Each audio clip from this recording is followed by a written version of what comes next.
Good morning, Journey. I'm glad you're worshiping with us, whether you're here in person or you're joining us online. You picked a great day to be a part of our worship service. You're going to hear from Michael Giddens this morning. Michael's a friend of mine. He's a friend of our churches. Michael and his family worship here at Journey and have since almost the beginning of our church. Michael serves with Four Winds Ministry here in Loganville, as well as the North Georgia Works Ministry in North Georgia. He has a heart for moving young adults off the streets and out of addictions into a lifestyle that is self-supporting and, most importantly, one where they have a relationship with Jesus. You're going to enjoy hearing him teach. He's going to bring the Word of God to us this morning. So why don't you give a warm welcome to Michael Giddens. Good morning. The disappointment I feel every time I cover for Ken when I walk on stage, probably because he's such a great pastor, kind of makes me feel like I'm at my in-laws' house for Thanksgiving, right? So, but I'm happy to be here, and I'm glad you're here. I want to welcome you. I do want to say this is your first time visiting. Ken Sermons, who is our normal pastor, he's on vacation, is one of the most gifted and talented speakers I know. You will not be getting that today, so please do not judge what you see today or judge our church based on that. I also want to welcome anybody who's watching online, especially I want one particular person who normally would be sitting right here in this front row. That's my father, who is in the hospital right now. He's doing okay, but I want to give a get well soon to Pops, to Mom and Dad down there. But as Ken said, I have the privilege of working in full-time vocational ministry for a living. So that kind of colors my perspective a lot, especially when I'm trying to speak to people. I tend to kind of focus on one of two topics. I either want to encourage people in the church to help those in need, or I want to just kind of encourage those who are suffering and kind of uplift them. But today, I'm going to kind of get to do both, right? And part of that's because summertime is kind of a time of reflection for me. I can kind of slow down, I kind of look. And one thing I've been really just kind of been on my mind a lot these last few months is what we need to do as a church to try to just get God to move big in our lives, right? And just kind of have these big movements. So what better place to look at that than to look at what is by far the biggest movement God can make, and that's resurrecting somebody from the dead. And this day, I'm going to actually look mainly not at Jesus' resurrection, but at John chapter 11 of Lazarus, Jesus raising Lazarus from the dead. So if you want to go turn to John chapter 11, we're going to kind of go through that. Now, John chapter 11, verses 1 through 43 is what covers the story of Lazarus. Obviously, I'm not going to go through all 43 verses, but I do want to give a quick synopsis in case you are unfamiliar with the story or somebody online is unfamiliar with the story. So here we have a man named Lazarus, who John tells us is loved by Jesus, right? He has two sisters, Mary and Martha. John also tells us this is the exact same Mary that dropped the bottle of perfume on Jesus' feet earlier in the book, right? So we establish right off the bat that these are three people that know Jesus. They are followers of Jesus. They understand who Jesus is, right? So Lazarus becomes actually gravely ill. And so Mary and Martha reach out and send word out to Jesus to let him know that Lazarus is not doing well. When Jesus hears that, he comes. And by the time he gets to Lazarus, Lazarus is already dead. Of course, Jesus raises him from the dead, which he has said he's going to do the whole time. And that's kind of the Cliff Notes version of it. But and that's kind of the version we all kind of know, right? But if we only look at that version, we kind of miss a lot of really cool, important factors leading up to God doing that big moment, right? But in order for me to talk to you a little bit about that, I kind of got to break this story into two different perspectives, right? I'm going to call it inside the tomb and outside the tomb. So the first perspective is the people who are on the outside of the tomb, the people like the disciples or the people who are there to support Mary and Martha and Lazarus. These are people, mainly most of us would fall into that category. We're living our lives, just kind of going about our daily routine, status quo. And when we look for God to move, we're looking at him to kind of shake things up, kind of get things kick-started, maybe do something for us. The other group, though, is the Mary, Martha, Lazarus group. These are the people who I'm going to call inside the tomb, all right? These are people who aren't in a status quo situation. These are people who are dealing with significant pain and suffering, a lot going on. Something's going on in their world that's kind of coloring their entire attention right now, right? And so we're going to kind of look at it from both perspectives. So I'm going to start with what kind of on the outside. And Jesus kind of shows us some really cool things that we can see and learn from if you are just kind of in this summertime looking to try to get God kind of moving in a big direction your way. And the very first thing right off the bat, and I actually talk about this a lot, I kind of work this into just about every time I talk to somebody, is that if we really want to see God do something in our lives, we've got to have the ability to be interrupted. right? We got to have the ability to interrupt it. Right here in this particular story, when word gets to Jesus, I kind of give you a little bit of a backstory. At the very end of John 10, we find out that Jesus had already been in Judea, which is where Lazarus is, right? But he had crossed over, gotten some situations we'll talk about in a second with some local Jews there, and had kind of gone across the Jordan River. And now John tells us that Jesus is in the place where John the Baptist had been, and so he's doing work there, and he's doing a great work, and a lot of people are starting to believe, right? That's the situation in which the word of Lazarus comes to Jesus. Now, that tells us something right off the bat. That means Jesus was not sitting idly. He was doing something obviously very important. Obviously, if a lot of people are starting to believe in him, he's doing something important, right? So it would have been very easy for Jesus at that point to go, hey, listen, man, I was just over there. I'm over here now, and I'm doing something that's very important, right? I'll get to you later, or I just don't have time for that. I don't have time for one man. Sorry. But Jesus did then what he has done so masterfully throughout the entire New Testament, which is he has taken an interruption and seen an opportunity in it. Whether it's somebody crashing through a ceiling while he's talking, whether it's somebody grabbing him, or crowds swarming him, or being pushed and pulled or scared and run away. It doesn't matter what it was, he was always able to handle that interruption and turn it for something, right? See, the problem with us here in a modern American society is that we live such busy, crazy, hectic lives, right? We work more than anybody else on the planet. We take fewer vacations than anybody on the planet. We spend more time with our kids. We spend more time on our hobbies. We live lives with such small margin. And the problem with that lifestyle is it kind of becomes where we have to go moment to moment, step by step, just kind of get through the thing. Survive in advance is a statement you hear in the Giddens house a lot. Just kind of get through the next thing to get to the next thing, right? But when you live a life like that, we kind of build up this kind of intolerance, this kind of inability to have things kind of crash into our world that throw us off schedule, right? We have the phone call from a friend that we know we need to take, but we just don't have time to have that 2-hour conversation, or we have to have that conversation with a coworker we know is struggling with some things, but man, we really got to get this report done for the next meeting, right? We just got a lot of that kind of stuff, and so we kind of stay in a lane. But unfortunately, if we really want to see God do something, we got to be like Jesus here. We got to be doing our work, but when something comes along that is an opportunity for us to show what God's done to us and can do to others, we've got to be able to take it, right? We've got to be able to take that, right? And we're going to talk a little bit, I'm going to show some examples of that in just a second. But the next thing that we see right off the bat here that Jesus shows us if we really want to see somebody move is we've got to be able to know that the next step we take is going to be very dangerous. I'm going to repeat that. The next step we take is going to be very dangerous, right? Jesus, I said earlier in John, when I was referring to John chapter 10, that Jesus had run into some trouble. The truth of the matter is that trouble Jesus had run into in Judea was he had found some Jews that were literally going to stone him, right? And they were going to literally try to seize him and capture him. Right? So he had to flee across the Jordan River, right? He didn't just willingly go over there. He had to flee over there, right? So when it comes time to get word from Mary and Martha that, hey, Lazarus is sick, Jesus says in verse 8, let us go back, all right? Let us go back. And in verse 8 we see, if you put up on the screen here, the disciples' responses, but Rabbi, a short while ago the Jews there tried to stone you, and yet you are going back? And yet you are going back, right? It was pretty obvious that this situation was a dangerous one, not only for Jesus, but for the disciples as well, right? And I think if you look at the world we live in today, there is so much strife, there's so much stress and frustration, right?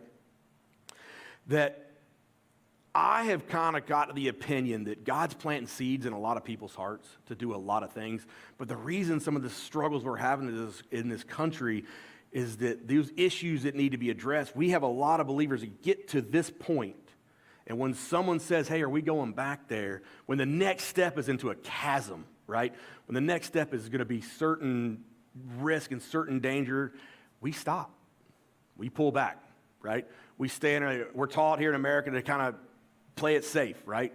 To protect yourself, to protect your assets. You got a family to take care of after all, right? That's your job. But the truth of the matter is that's not how God works.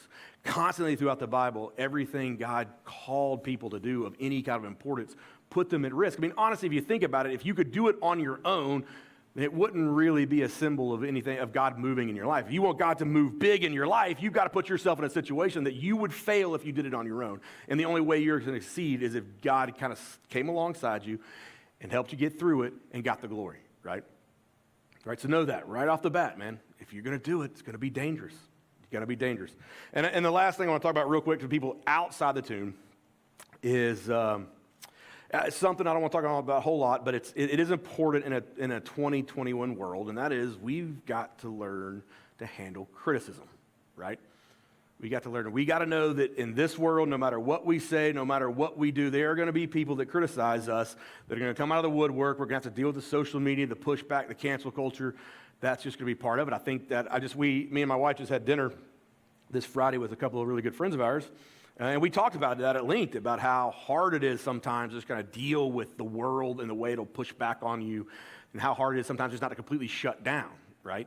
But even in this story, Jesus 3 times in just 43 verses gets criticized about his actions, right? So first one here, real quick, I'm going to kind of blow through these. Verse 32, Mary says, Lord, if you had been here, my brother would not have died. And in verse 21, I skipped one here. Verse 21, Martha says, if you had been here, my brother would have not have died.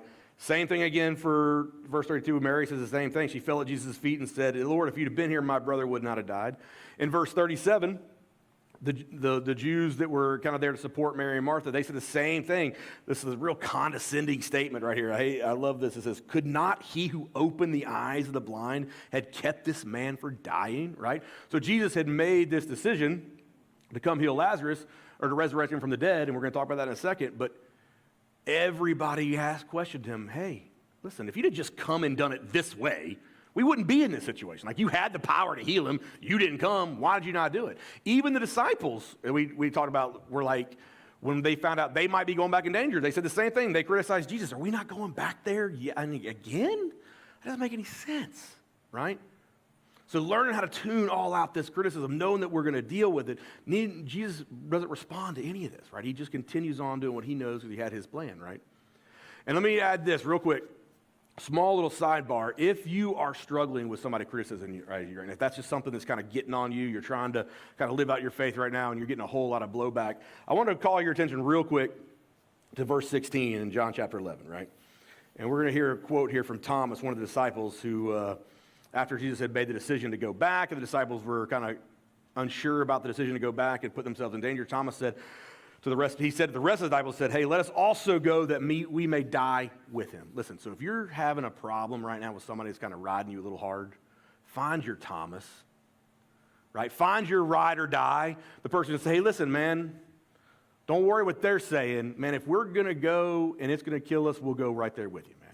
I have 3 people in my life, Josh Everett, Jason Cook, and Ashley Smith, 3 men that stand behind my ministries that I know if I need them, they are there for me, and they will look me in the eye and go, hey, listen, it doesn't make a whole lot of sense for this organization. It's kind of a risky move, but we trust you. You go, we go. You die, we die, right? So find those kind of people in your life. I know this church is full of those kind of people, right? Ken Sermons has been that guy for me, too, in the past, right? So just a little something to kind of think about. So now we're going to kind of get into my sweet spot, which is not so much to people who are in the status quo, right? But more, I want to talk a little bit to some people who might be suffering right now. Right? I know a lot of people that work with me and work with my organizations are watching online too, so I definitely want to make sure I touch on this. So this is what I'm going to tell the people who are inside the tomb, right? You're not looking to be interrupted right now. You're not looking to take the next big step to shake things up. You know, you're not worried about what critics are saying right now. You're not trying to kind of get God to move in some fancy way. You need God to move in a big way. Your world is on fire, right? You are in significant pain. That's what Mary and Martha are here. Their brother Lazarus is sick. He's about to die. They do the only thing they know how to do, reach out to Jesus, right? But in order to kind of look at this, I am going to offer some really encouragement here in a minute. But right now, I got to look at a couple things that are a little kind of uncomfortable. This first point right here, in fact, me and my wife, as I was getting ready to speak, we kind of had to relive some of this, and it was even a struggle for us. And that is, I want to look at verse 6. So again, little recap. Mary and Martha know that Lazarus is dying. They send word to Jesus. They get word to Jesus. And in verse 6 we see, so when he heard that Lazarus was sick, he stayed where he was for 2 more days. This is hard. If anybody here has ever been in a situation where you've been really in a lot of pain, hearing a verse like that can really pull at you. It even tugs at me now. Like to know that You reach out to your Savior, the one person you know can save you, and he hears you, and his response is, I'm just going to stay right here. I'm not coming. Not right now. Right? I'm going to delay willfully my assistance to you. I'm going to prolong your suffering. I'm going to prolong your grief. Right? These 2 days for somebody like Mary and Martha was agony. In those 2 days, Lazarus went from I'm sick and I'm going to die, Jesus is coming, to he's not coming, I'm going to have to accept the fact that I'm going to die. Those are really tough spots. And there's a lot of people right now who are in that window of time where you are crying out and nothing's coming, right? And I know a lot of you on the outside, it's very easy to say, hey, listen, Jesus has made it clear that he's doing this for a greater purpose. But when you're in that window of time, that's not a whole lot of solace, right? When your family is on fire, right? When your children are on fire, when your job is about to be ended, when you've got to make that mortgage payment, you don't know where that money's coming from, when you're faced with an illness that you can't afford to get treatment for, or just facing an illness, that's a tough spot, right? It's a tough spot to hear that you can reach out to Jesus, that he's not going to come right now, right? But I want to give you one little thing here. Only thing I can give you in that moment is the first part of that verse is that Jesus heard. Jesus heard. Jesus was aware of what was going on with Lazarus. See, a lot of times in those waiting and those payments, when Jesus doesn't come immediately to us, we assume he's not there, that he's not listening to us, that there's nothing going on. But the truth matters that Jesus had heard Mary and Martha's word. He knew about Lazarus, right? He was aware, right? So just know that silence doesn't mean that Jesus is not there, all right? The second thing I want to talk a little bit about, if you're in this kind of situation, is a lot of times it's really hard to understand what's going on, right? And when you are kind of locked in that tomb and that rock closes you in and it's just you alone in the darkness, and you just spend a lot of time spinning your wheels trying to figure out what's going on and what God's doing to you, but sometimes you just can't know. So a couple verses I want to point out to you. First off, by the way, if you are ever struggling with what kind of life you should live as a Christian, you can always look at the disciples. I can guarantee you they're going to do something a little off, a little maybe even dumb. You can see how they stumbled through Jesus' ministry, right? Great lesson. They do it again right here. They feed it right up. So let's look at verses 11 and 12, right? So again, he has told the disciples, we're going, he's sick, it's dangerous. But then Jesus makes a very broad statement about Lazarus' fallen asleep, right? Now, Jesus is clearly talking in a much deeper, he's dead, we're going to raise him from the grave. But look at this. The disciples' response is, Lord, if he sleeps, he will get better, right? And John tells us in chapter 13, Jesus had been speaking of his death, but his disciples thought he meant natural sleep. So listen, let me just back up and paint this picture. So Jesus is saying, hey, we need to go to him. He's not doing well. He's asleep. And they're like, oh, well, good. There, there's a load off. I mean, I thought something was bad happened, but he's asleep. Let's get him some chicken noodle soup, NyQuil. It'll take care of itself. That was a relief, so there's really no reason to go, right? He's just going to be fine, right? They completely missed the mark of what Jesus was trying to do for them in that moment. And let's look at verses 23 and 24. Down the road, Martha, again, has a similar kind of moment with Jesus. When she's talking to Jesus after he finally gets there and Lazarus is already dead, Jesus says to her, your brother will rise again. And Martha's answer is, I know he will rise again at the resurrection at the last day. Meaning, I get that he's going to be resurrected, but not till all of us are gone, right? Again, completely missing the mark. And this is extremely important. So here's the point of this. A lot of times when Jesus is doing something big in our lives, it's understanding it is not the point. It's understanding the fact that we can't understand it because it's never been done before in our lives. See, both the disciples and Martha missed the point because they'd never seen a guy raised from the dead. It was something they couldn't possibly comprehend that Jesus was going to do, right? They could have spent all eternity and they might not have come to that conclusion, oh, that's what he meant, because they had never seen it before. So when you're in those moments and you're trying to figure it out, what's going on, just understand that you can't understand because God has a plan for you so far above what you think it could be that you can't understand it. And you just need to hold on to that. Stop spinning your wheels trying to figure it out and just know that you can. And honestly, why would you want to worship a God you could put in a box? Why would you want to worship a box that had the same intellectual level of the situation as you did? No, we want to worship a God that understands things on a far greater level, right? So understand that sometimes not understanding is not a bad thing, all right? Now let's get to some encouragement. And this is a really cool, and even if you're not struggling right now, this is just a great reminder, right? I think sometimes as a church, We view Jesus and his words kind of as a verse of the day kind of thing, a platitude. We kind of look at it as commandments and rules, guidelines. We don't seem to really connect with Jesus, the Savior, Jesus who was divine but also spent time on this planet as a human, right? And I think because of that, we miss something that we're going to see right now. So I just want to make sure that anybody who's hurting right now, you lock into me for the next couple of minutes, right? I want you to lock into me in the next couple of minutes, right? Life's on fire, but let me tell you something. Right here, I need to let you know that Jesus feels your pain, all right? Starting right in verse 33. So Jesus has come. He's finally made it. Lazarus is dead. Everybody's weeping. So he essentially walks into a funeral environment, right? And as he's watching, verse 33 tells us, when he saw weeping, he was deeply moved in the spirit and troubled. And that is an incredibly powerful statement to me. So let me make sure we understand this. Jesus did not come in and say, hey, listen, why y'all upset, man? I told you I was going to raise this guy from the dead. You didn't get it. What's wrong with you, man? It's not just, come on, guys. No. When he saw Mary suffering and weeping, it moved him deeply. He felt the pain of everybody in that situation. He felt the hurt. In fact, when it says that, when the Greek of deeply troubled there also implies this sense that an anger welled up in him, right? A righteous anger, mad that you have to go through this, mad that we all have to deal with this, upset that you're hurting, upset that you're in pain. Listen, I know I waited.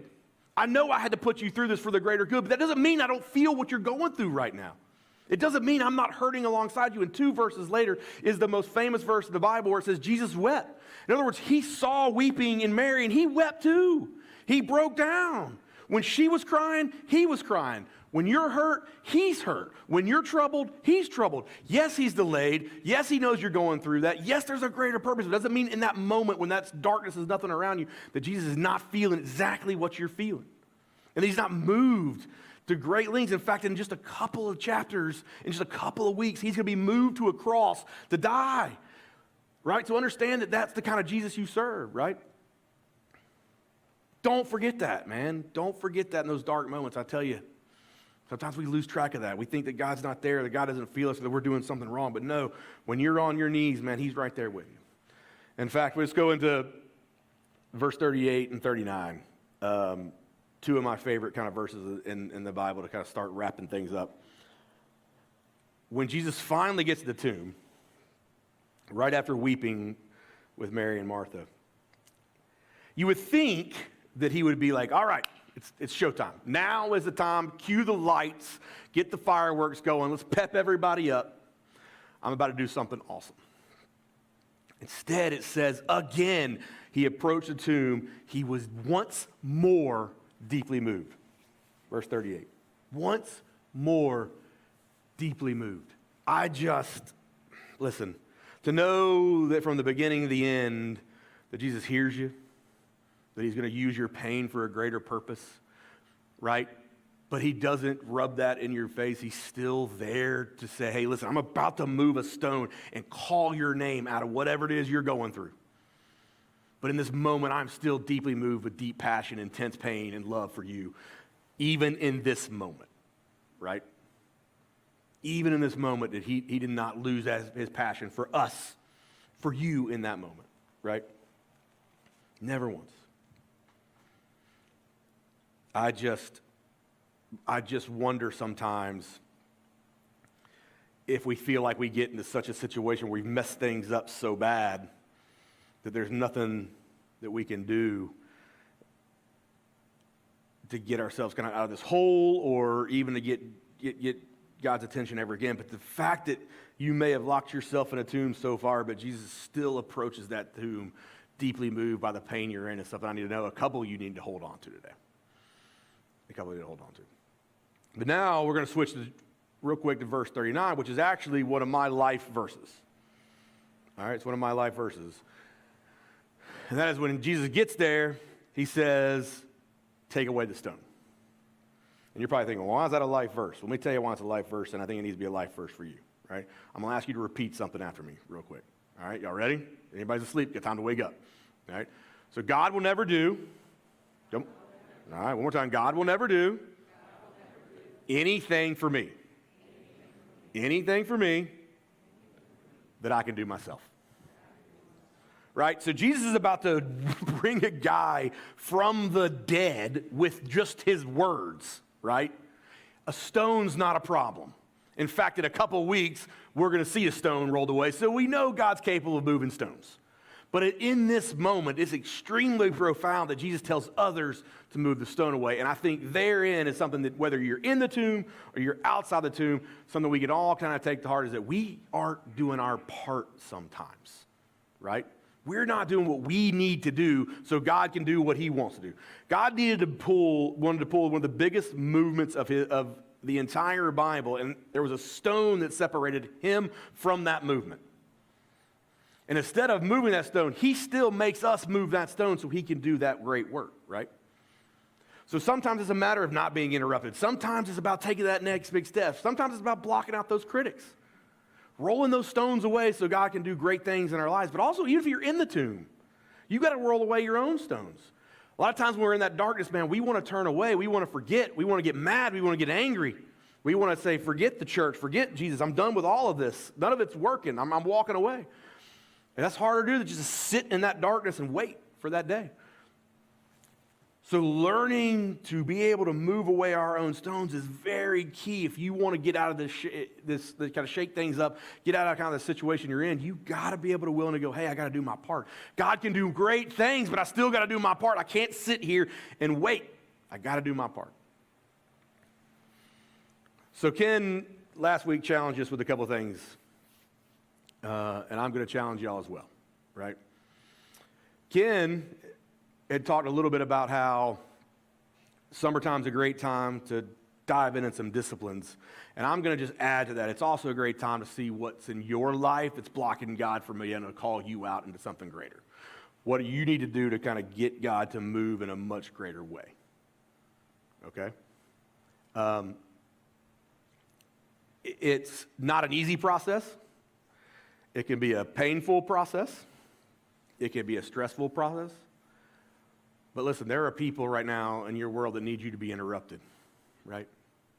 There are people in this world who need the vision that God had put on your heart. He needs you to take that next big step, right? And there are people in this world who need you to just stop listening to all the people who are crashing in around you, right? And just get out there and be able to take those slings and arrows.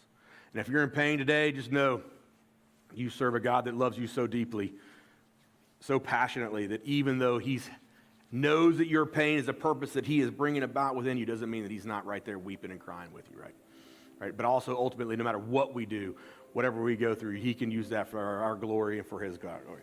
Let's pray. Dear Lord, thank you so much for what you do in the lives of so many people.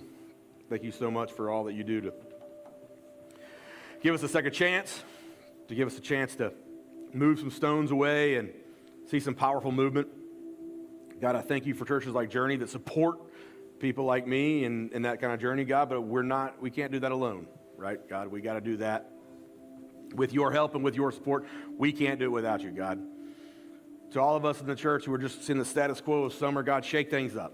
Move big. Help us get to the point where we can move big for you, God. And for the people who are suffering, God, just know, be with them.